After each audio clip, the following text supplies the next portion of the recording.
A very sweet good morning all of you. How are you? I hope you all are fine.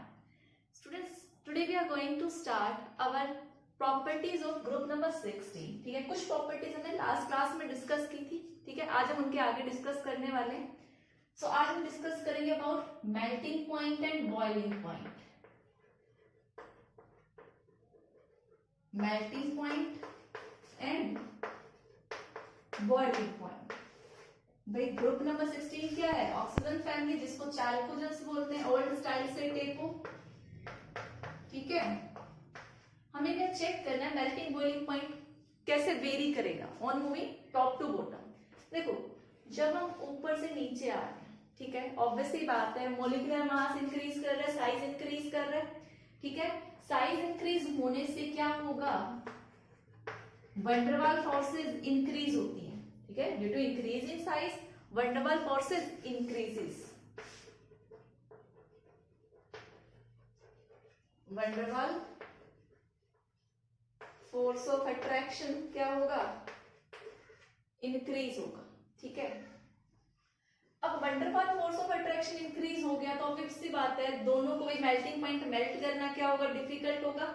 और आपका boiling point भी क्या करेगा? Increase करेगा. सो आप बोल सकते हो both melting point and boiling point दोनों क्या करेंगे? इंक्रीज करेंगे on moving top to bottom. But जो पोलोनियम है, पोलोनियम का जो टेरिलियम से ना कम होता है. ठीक है, मेल्टिंग बॉइलिंग पॉइंट. इसके पीछे रीजन क्या है कि जो पोलोनियम है ना, due to inert pair effect, due to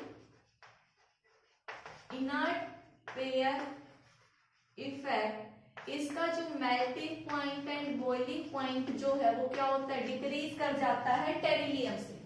तो ये चीज आपको याद रखनी है. ठीक है, तो ये था हमारा मेल्टिंग एंड बॉइलिंग पॉइंट. अब हम बात करते हैं किसकी? स्टेट की, कि भाई ये जो ग्रुप है ये किस स्टेट में कैसे एग्जिस्ट करता है. ठीक है, नेक्स्ट टॉपिक इज स्टेट. अगर मैं ऑक्सीजन की बात करूं तो ऑक्सीजन होता है भाई डाई एटॉमिक स्टेज में, डाई एटॉमिक स्टेट. और जबकि सल्फर, सेलेनियम, टेरिलियम ये सब क्या है? ऑक्टा एटॉमिक स्टेट में एग्जिस्ट करते हैं. सल्फर, सेलेनियम, टेरिलियम ये सब किस फॉर्म में है? नेचर में ऑक्टा एटॉमिक. जैसा आपने सल्फर का एसिड सुना होगा, ऐसे ही सारे क्या है? ऑक्टा एटॉमिक फॉर्म में एग्जिस्ट करते हैं. और ये डायटोमिक फॉर्म में एग्जिस्ट करते हैं. ठीक है, अब ये डायटोमिक में क्यों? क्या मीन्स दो ही एटम, जैसे आप देखते हुए ऑक्सीजन मिलकर आपको दो एटम कंबाइन किए हुए. तो देखो, जो ऑक्सीजन का क्या है? स्मॉल साइज है, साइज स्मॉल है. सो उससे क्या होगा? ये जो ऑक्सीजन है ये किसकी फॉर्मेशन करेगा? भाई एक जो सिंगल बॉन्ड है उसके पास तो लोन पेयर रहेंगे तो रिपल्शन आएगा. सो ये क्या फॉर्म करता है? पी पाई बॉन्डिंग बना लेता है, डबल बॉन्ड बना लेता है. और जब डबल बॉन्ड बनेगा तो वो दो चीज में फॉर्म करेगा. ठीक है, तो स्मॉल साइज की वजह से ये क्या फॉर्म करता है? पी पाई बॉन्डिंग शो करता है. ठीक है, और पी पाई दो मॉलिक्यूल्स के बीच में बॉन्डिंग होगी, पाई बॉन्ड बनेगा. भाई ये तो सिग्मा बॉन्ड बन गया, दूसरा पाई बॉन्ड. ये बॉन्डिंग किसकी वजह से है? इसके पी ऑर्बिटल और इसके पी ऑर्बिटल्स की ओवरलैपिंग की वजह से, साइडवेज ओवरलैपिंग की वजह से. सो इसने क्या बना लिया आपका?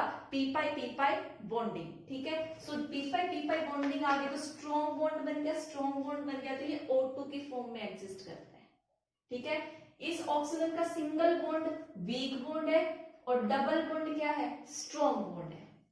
आई होप आपको ये वाली चीज समझ में आ गई होगी. तो आप बोल सकते हो पी पाई बॉन्डिंग बन गई आपकी. ठीक है, between p pi bonding between two oxygen molecule, two oxygen molecule. ठीक है, तो आप इसको पहले कॉपी करो, फिर हम सल्फर, सेलेनियम, टेरिलियम में देखते हैं. देखो, देखना क्या है? सीधी सी बात है, ये ऑक्टाटॉमिक फॉर्म में एग्जिस्ट करता है. ठीक है, ये क्यों करेगा? भाई सल्फर ऐसे एक सिंगल बॉन्ड बनाएंगे, यहाँ पे डबल बॉन्ड नहीं बनता. जैसे सल्फर डबल बॉन्ड नहीं बनता. क्यों? क्योंकि ये they do not form they do not form p-pi bonding because of large size। और यहाँ पे जो p-pi बॉन्डिंग थी वो किसकी वजह से थी? स्मॉल साइज की वजह से थी। ठीक है, सो आप बोल सकते हो p-pi बॉन्डिंग नहीं हो रही है तो ये मल्टीपल बॉन्ड्स नहीं बनाएगा। Do not form multiple bond means अपने आपस में ऐसे सिंगल बॉन्ड से कनेक्ट होता जाएगा। ठीक है, सिंगल बॉन्ड की फॉर्मेशन होगी, बाकी सब में यहाँ पे मल्टीपल बॉन्ड्स में डबल बॉन्ड की फॉर्मेशन हो जाती है। ठीक है, सो ये एग्जिस्ट करते हैं डायटोमिक में, ये ऑक्टाटोमिक में। तो आप इनको कॉपी करो। Students, next we are talking about catenation property. Catenation, now what do you mean by catenation? Because self-linking property of any element is known as catenation, कि एक ही एलिमेंट की अपने जैसे साथ वाले एलिमेंट से जुड़ने की टेंडेंसी, कनेक्ट होने की टेंडेंसी। ठीक है, तो आप क्या बोल सकते हो? Self linking property, self linking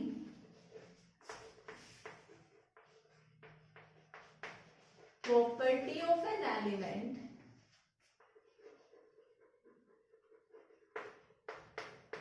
is known as catenation। ठीक है, अब ऑक्सीजन की अगर मैं बात करूं तो उसकी कैटेनेशन की प्रॉपर्टी ज्यादा अच्छी नहीं है। भाई कैटेनेशन का मतलब ऑक्सीजन अपने साथ सिंगल बॉन्ड से कनेक्ट हो, जबकि मैं सल्फर सिंगल बॉन्ड की बात करूं तो भाई जिसका सिंगल बॉन्ड स्ट्रॉन्ग होगा तभी तो दूसरा सिंगल बॉन्ड किसी के साथ बनाएगा। तो अगर मैं ऑक्सीजन की बात करूं तो सिंगल बॉन्ड क्या है? वीक है। ठीक है, क्यों? क्योंकि इसका साइज क्या है? स्मॉल है। और ये जो लोन पेयर क्या आ जाते हैं? रिपल्शन आ जाते हैं। भाई छोटा साइज लोन पेयर है, एक दूसरे को दूर भगाएंगे तो इसका ये बॉन्ड क्या कर देंगे? वीक बना देंगे। जबकि बाकी एलिमेंट्स में इनका साइज क्या हो जाता है? थोड़ा बड़ा हो जाता है। बड़ा हो गया लोन पेयर, थोड़ा सा डिस्टेंस पे चले गए तो रिपल्शन डिक्रीज कर गया। इट मींस ये जो बॉन्ड है यहाँ पे एज कंपेयर टू ऑक्सीजन, ये बॉन्ड क्या है? स्ट्रॉन्ग बॉन्ड है। ठीक है, सो यहाँ पे क्या है? वीक बॉन्ड है। वीक बॉन्ड का रीजन क्या है? Due to repulsion. अब रिपल्शन की वजह से जब सिंगल बॉन्ड वीक बन गया तो इसकी सेल्फ कैटेनेट करने की टेंडेंसी क्या हो जाती है? डिक्रीज हो जाती है। ठीक है, बट सल्फर की स्ट्रॉन्ग टेंडेंसी रहती है कैटेनेट करने की, तो ये लगभग S8 सल्फर तक ये कनेक्ट कर सकता है, जबकि ऑक्सीजन की टेंडेंसी इतनी ज्यादा नहीं है। तो ये था हमारा कैटेनेशन के बारे में। ठीक है, काफी बार क्वेश्चन ये पूछ भी लिया जाता है। Students, now come to the chemical properties of group number 16. Chemical properties में फर्स्ट हम डिस्कस करेंगे reaction with hydrogen. Reaction with hydrogen. ठीक है, ये जब ऑक्सीजन हाइड्रोजन के साथ रिएक्ट करेगा तो क्या बनाएगा? H2O। सिमिलरली आपका क्या बनेगा? एक सेकेंड। ठीक है, H2O ऐसे आपका सेलेनियम है तो ऑक्सीजन के बाद sulphur, then selenium, tellurium, polonium. ठीक है, सो अगर मैं यहाँ पे इसका देखूं, ठीक है, ये क्या होता है आपका? Colourless and odourless. वाटर क्या है आपका? कलरलेस है और कलरलेस के साथ ओडरलेस भी, स्मेल नहीं आती। जबकि H2S की रोटन एग स्मेल है। ये चीज आपको याद रखनी है, रोटन एग स्मेल। ठीक है, अब देखो भाई ऊपर से नीचे अगर मैं इनमें किसकी बात करूं? एसिडिक स्ट्रेंथ की बात करूं। एसिडिक स्ट्रेंथ वीक होगी, ज्यादा होगी, कम होगी, क्या चीज होगी? तो देखो टॉप टू बॉटम में साइज का डिफरेंस क्या है? वेरी कर रहा है। अगर मैं बात करूं भाई यहाँ पे ऑक्सीजन छोटा है, हाइड्रोजन भी छोटे हैं, जो सल्फर है इसका साइज बढ़ रहा है, हाइड्रोजन तो कांस्टेंट है सब में। लास्ट में आते आते भाई ऑक्सीजन का साइज ये, सल्फर का ये, टेरिलियम का ये, पोलोनियम का ये। ठीक है, अब एक मींस दोनों में जो कंबाइन कर रहे हैं उनमें साइज डिफरेंस आ रहा है। ठीक है, सो आप क्या बोलोगे? Top to bottom there is difference in size. अब डिफरेंस होगा तो उससे क्या होगा, एसिडिक स्ट्रेंथ, भाई इजीली बॉन्ड टूट जाएगा। इजीली बॉन्ड टूटेगा तो किसका टूटेगा, पोलोनियम और हाइड्रोजन का टूटेगा। यहाँ पे तो हाइड्रोजन ऑक्सीजन का सिमिलर साइज है, तो आप क्या बोल सकते हो, top to bottom, top to bottom जो आपकी एसिडिक स्ट्रेंथ है,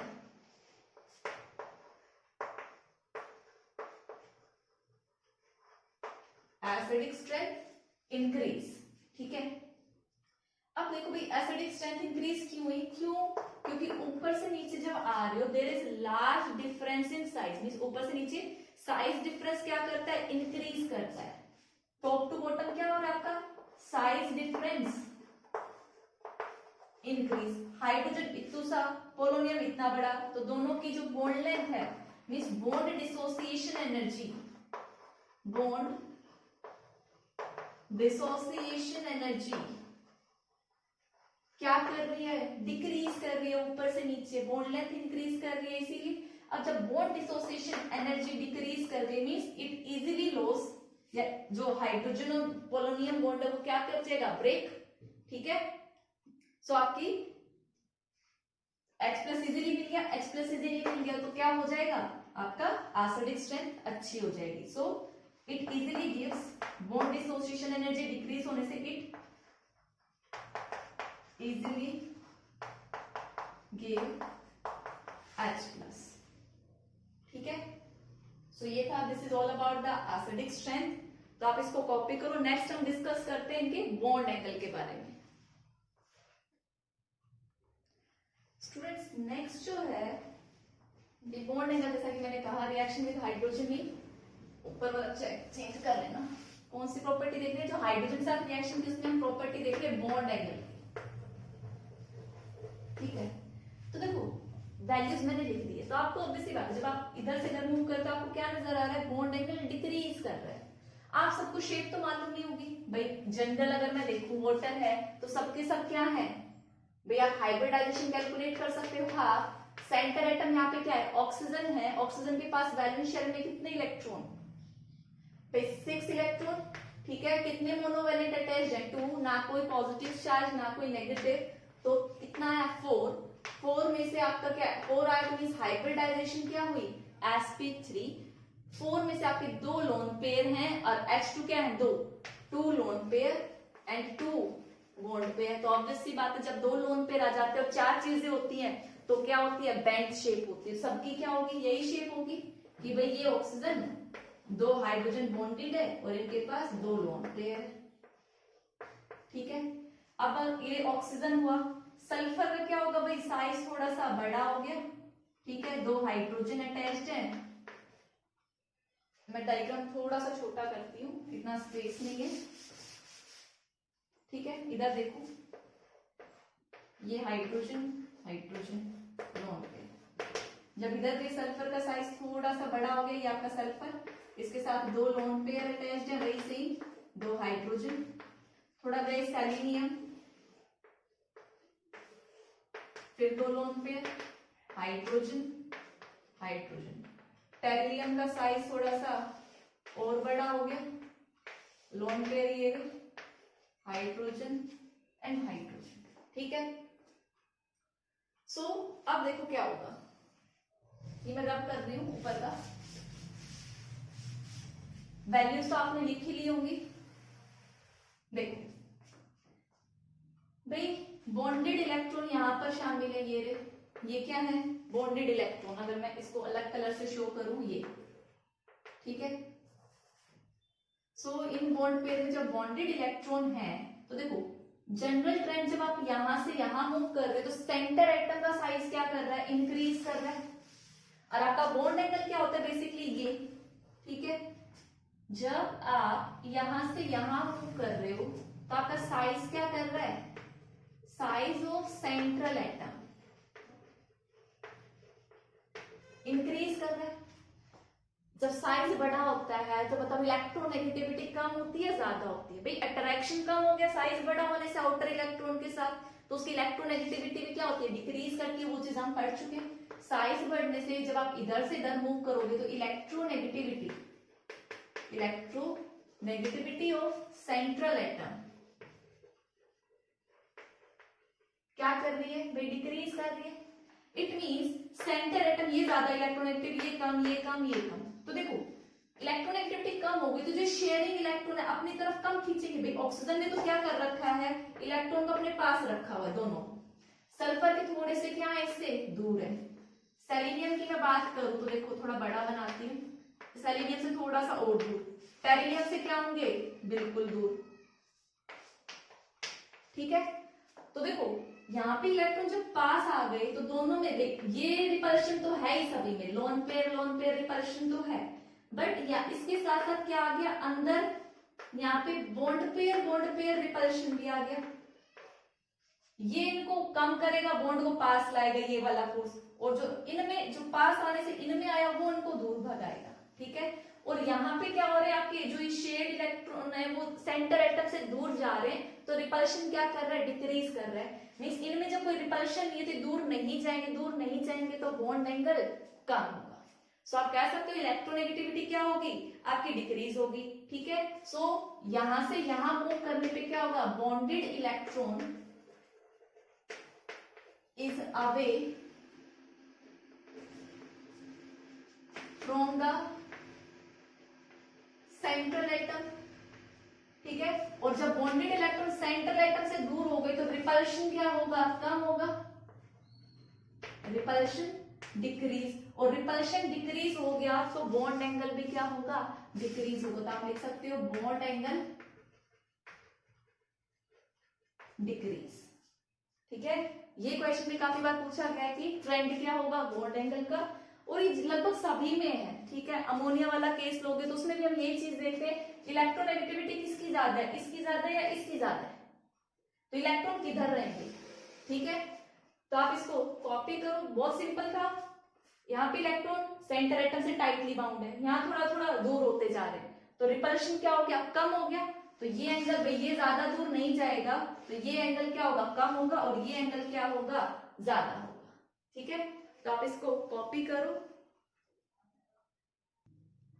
next we are going to discuss about the boiling point, कि बॉइलिंग पॉइंट जो है हाइड्राइड का क्या होगा। मींस ये H2, H2S, H2SC, H2PE and H2PO, इनमें बॉइलिंग पॉइंट का ट्रेंड क्या होगा। भाई जैसा मैं पहले बता चुकी, जो बॉइलिंग पॉइंट है वंडर वाल फोर्सेस पे डिपेंड करता है, और जैसे जैसे इसका साइज बढ़ता है, इधर से तरफ जा रहा है तो साइज क्या कर रहा है, इंक्रीज कर रहा है। साइज इंक्रीज से क्या होगा, आपका वंडर वाल फोर्सेस इंक्रीज होंगे।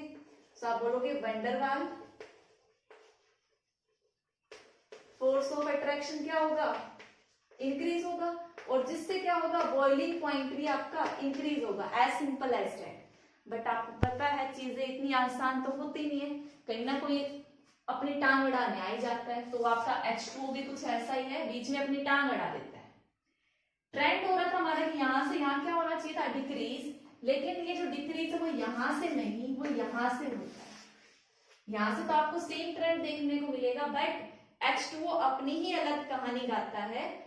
H2O में क्यों होती है इसकी अलग कहानी, क्योंकि ये क्या शो करता है, हाइड्रोजन बॉन्डिंग, और हाइड्रोजन बॉन्डिंग की वजह से बॉन्ड क्या हो गया, स्ट्रॉन्ग हो गया, फोर्स ऑफ अट्रैक्शन बढ़ गया, तो बॉइलिंग पॉइंट भी क्या होगा, बढ़ जाएगा। ठीक है, सो आप क्या बोलोगे कि H2O has high boiling point because of hydrogen bonding. तो जो ऑर्डर आपका क्या, अब आपका ऑर्डर क्या होगा, H2O का सबसे ज्यादा, फिर किसका ज्यादा होगा, H2PE। ठीक है, देखो H2PO का हम जनरली नेग्लेक्ट कर देते हैं। ठीक है, बुक्स वगैरह में अगर आप देखोगे तो H2TO का ज्यादा डिस्कस भी नहीं किया गया है। सो ट्रेंड में क्या होगा, होना चाहिए था इसका सबसे पीछे। सो स्टूडेंट्स H2O का ज्यादा होता है, फिर आपका कौन आएगा, H2PE tellurium, then H2SC and then H2S। So आपका ये ट्रेंड फॉलो होता है। ठीक है, सो ये था बॉइलिंग पॉइंट का ट्रेंड। ठीक है, तो आप इसको कॉपी करो। नेक्स्ट अगर हम इसी ग्रुप की किसकी बात करें, थर्मल स्टेबिलिटी की बात करें। ठीक है,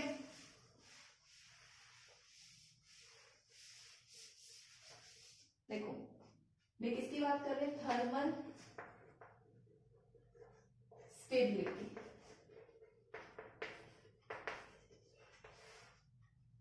देखो ये ग्रुप जो है थर्मली कितना स्टेबल है टेम्परेचर अप्लाई करने पे, तो देखो H2S sorry H2O H2S H2SC, ठीक है। सो देखो ऊपर से नीचे आप जब आते हो on top to bottom, top to bottom, size क्या कर रहा है, इंक्रीज कर रहा है, ठीक है। अब देखो साइज इंक्रीज कर रहा है, साइज इंक्रीज होने से इनके बीच में डिफरेंस आ जाएगा, हाइड्रोजन छोटू सा और बाकी सेंटर एटम का साइज बढ़ रहा है। तो साइज इंक्रीज होने से जो आपकी EH बॉन्ड है,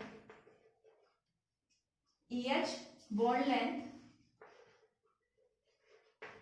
क्या कर रही है, इंक्रीज कर रही है। EH बॉन्ड लेंथ इंक्रीज होने से इनकी बॉन्ड डिसोसिएशन एनर्जी क्या कर रही है, डिक्रीज कर रही है।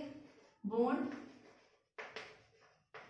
डिसोसिएशन एनर्जी क्या हुई, डिक्रीज हुई। अब इट मींस जो बॉन्ड है वो क्या हो जाएगा, इजीली ब्रेक हो जाएगा, और इजीली टूट गया तो वो क्या होगा, थर्मली लेस स्टेबल होगा। तो आप बोल सकते हो on moving top to bottom thermal stability decreases, why, because EH bond length increases, bond dissociation energy decreases, hence easily bond का ब्रेकेज होगा, ठीक है। सो ये था ये। नेक्स्ट प्रॉपर्टी हम देखते हैं इन्हीं का, रिड्यूसिंग कैरेक्टर।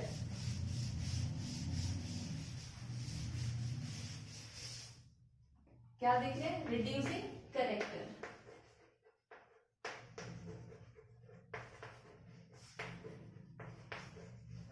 अब देखिए रिड्यूसिंग कैरेक्टर इट मींस जो अच्छा ऑक्सीडेशन रिएक्शन शो करेगा उसका कैरेक्टर कैसा होगा, रिड्यूसिंग कैरेक्टर होगा, ठीक है। भाई जो खुद ऑक्सीडेशन में जाएगा वो दूसरे का क्या करेगा, रिडक्शन करेगा। इट मींस ये वाले क्या शो करते हैं भाई, ऑक्सीडेशन। ऑक्सीडेशन किसकी वजह से, या तो गेन ऑफ ऑक्सीजन या लॉस ऑफ हाइड्रोजन। यहाँ पे ये सब क्या करते हैं, लॉस ऑफ हाइड्रोजन करते हैं। तो देखो भाई ऊपर से नीचे साइज क्या कर रहा है, इंक्रीज। साइज इंक्रीज से क्या हो रहा है, आपकी EH बॉन्ड इंक्रीज कर रहा है। EH बॉन्ड इंक्रीज होगा तो उससे क्या होगा, बॉन्ड डिसोसिएशन डिक्रीज होगी, जो सेम रीजन पहले लिखा था, बॉन्ड डिसोसिएशन एनर्जी क्या होगी, डिक्रीज होगी। मींस इजीली क्लीव हो जाएगा। इट मींस जब इजीली क्लीव होगा तो इट इजीली लॉस क्या करेगा, hydrogen. It easily loss hydrogen. अब जब हाइड्रोजन का लॉस कर दिया इट मींस ये किस में गया, ऑक्सीडेशन में गया, और इसका कैरेक्टर क्या होगा, reducing character. Hence reducing character increases, ठीक है। तो ये था इसके बारे में। सो आपका H2PO क्या है, बहुत ही अच्छा रिड्यूसिंग एजेंट है। तो ये था, और this is all about the chemical properties में जो हम पढ़े थे, रिएक्शन विद हाइड्रोजन। अब नेक्स्ट क्लास में हम क्या करेंगे, रिएक्शन विद ऑक्सीजन स्टडी करेंगे। आज के लिए इतना ही। Thank you and have a nice day.